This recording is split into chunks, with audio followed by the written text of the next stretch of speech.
जय गौर हरि, हरे कृष्णा। आप सभी को बलराम जयंती की हार्दिक शुभकामनाएं।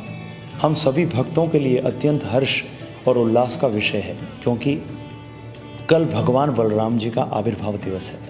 हम सबको अत्यंत उत्साह की भावना से परिपूर्ण होना चाहिए। बलराम जयंती पर किस प्रकार से भगवान बलराम की कृपा मिले, हम सभी इसमें इंटरेस्टेड हैं।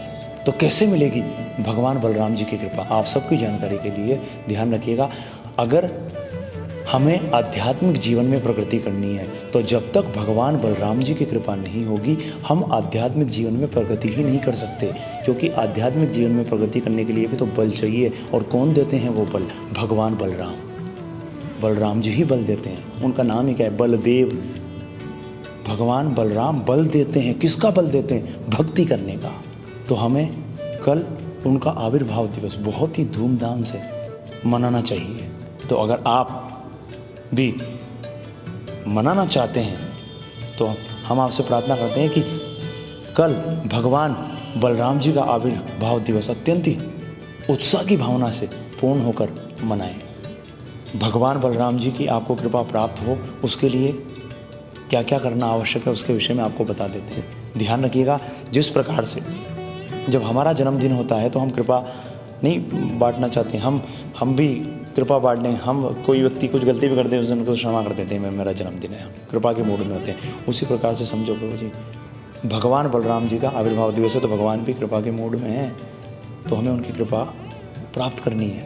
तो कुछ आपको तरीके बता रहे हैं जिससे आप भगवान की कृपा प्राप्त कर सकें। कुछ चीज़ों का, कुछ चीज़ें आपको विधियां बता रहे हैं, कुछ हम आपको तरीके बता रहे हैं, इसको ज़रूर आप अपनाइएगा। देखिए, पहली चीज़ ये है, साधना भक्ति बहुत अच्छी तरीके से करिएगा। बोलते हैं भगवान कृपा बरसाते हैं कब? ब्रह्म मुहूर्त में। तो क्या करें? सुबह जल्दी उठ जाएं, स्नान कर लें प्रातःकाल, और फिर पूरा फुल मॉर्निंग प्रोग्राम अटेंड करें। ठीक है जी। 4:30 बजे हमारी मंगल आरती होती है, उसके बाद में फिर नरसिंह प्रार्थना होती है, फिर उसके बाद में तुलसी प्रार्थना होती है, उसके पश्चात अनाउंसमेंट होते हैं। तो ये सारी प्रक्रिया 5:30 बजे तक कंप्लीट हो जाती है। तो इसमें आप उपस्थित रहें। अगर आप जयपुर के अंदर जा सकते हैं तो जयपुर के अंदर जाकर अटेंड करें, और यदि आप गोवर्धन केंद्र आ सकते हैं, गोवर्धन केंद्र आकर के ये पूरे प्रोग्राम को, साधना भक्ति के पार्ट को आप अटेंड करें। अगर आप ऑफलाइन नहीं अटेंड कर सकते तो उस स्थिति में ऑनलाइन आप ज़रूर अटेंड करें, ये हमारी आपसे प्रार्थना है। ध्यान रखिएगा।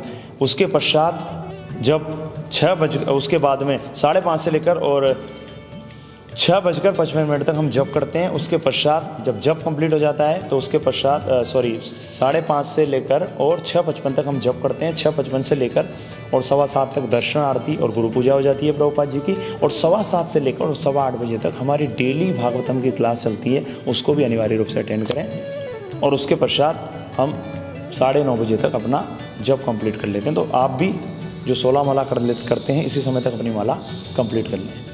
परंतु जो अभी 16 माला नहीं भी कर रहे, वो भी अनिवार्य रूप से 4 माला इस पावन तिथि पर अवश्य करें, ये आपसे प्रार्थना है। अब बात रही संध्या प्रोग्राम के विषय में, भी आपको बता देते हैं। संध्या के समय डॉक्टर श्री वृंदावन चंद्र दास जी, जो कि हमारे शिक्षा गुरु हैं, बलराम जयंती पर भगवान बलराम जी के ऊपर विशेष चर्चा करेंगे। बलराम जी के विषय में बहुत कुछ आपको बताएंगे। तो आप सभी उस सेशन में भी सम्मिलित हों। संध्या आरती होगी, उसमें भी अटेंड, संध्या आरती के अंदर भी आप सब उपस्थित रहें। और जो हमारे शिक्षा गुरु सेशन लेंगे डॉक्टर श्री वृंदावन चंद्र दास जी, उसमें भी आप सभी उपस्थित रहें। चूँकि बलराम जी का आविर्भाव दिवस है, इसलिए इस तिथि पर आप भगवान कृष्ण बलराम को अवश्य अपने ऑल्टर पर विराजित करें। यदि आपको अपने मंदिर में कृष्ण बलराम जी को विराजित करने के लिए फ़ोटोग्राफ चाहिए तो उसके लिए हमने डिस्क्रिप्शन पर लिंक डाला हुआ है, उसके माध्यम से आप इस फोटोग्राफ को प्राप्त कर सकते हैं और इसे आप अपने मंदिर में विराजित करें। अब हम आपको उपवास के संदर्भ में भी बता देते हैं। इस दिन आपको हाफ डे फास्टिंग रखनी है, और हाफ डे फास्टिंग करने के पश्चात आप अपना व्रत जो है उसको तोड़ सकते हैं।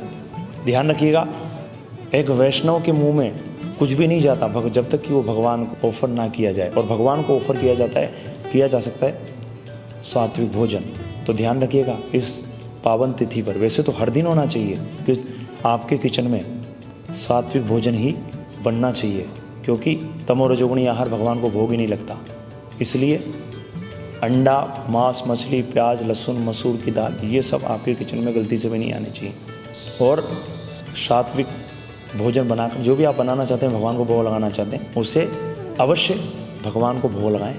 और ध्यान रखिएगा, भगवान बलराम जी को शहद अति प्रिय है, इसलिए साथ में शहद भी अवश्य भोग लगाइएगा, भूलिएगा नहीं। आप सभी भक्तों से प्रार्थना है कि पूरे परिवार के सदस्य एक साथ मिलकर कीर्तन अवश्य करें।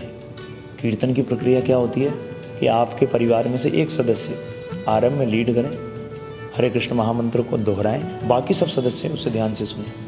फिर उसके पश्चात सारे सदस्य दोहराएं, और जिन्होंने आरंभ में लीड किया था वो जब दोहरा रहे हैं सारे सदस्य, तो उसको ध्यान से सुने। तो इसको कहते हैं श्रवण और कीर्तनम। तो इस विधि से कीर्तन करें, ये नहीं सारे एक ही साथ बोलना आपने आरंभ कर दिया। श्रवण कीर्तनम विधि के माध्यम से इस प्रक्रिया को आप करें, ठीक है जी।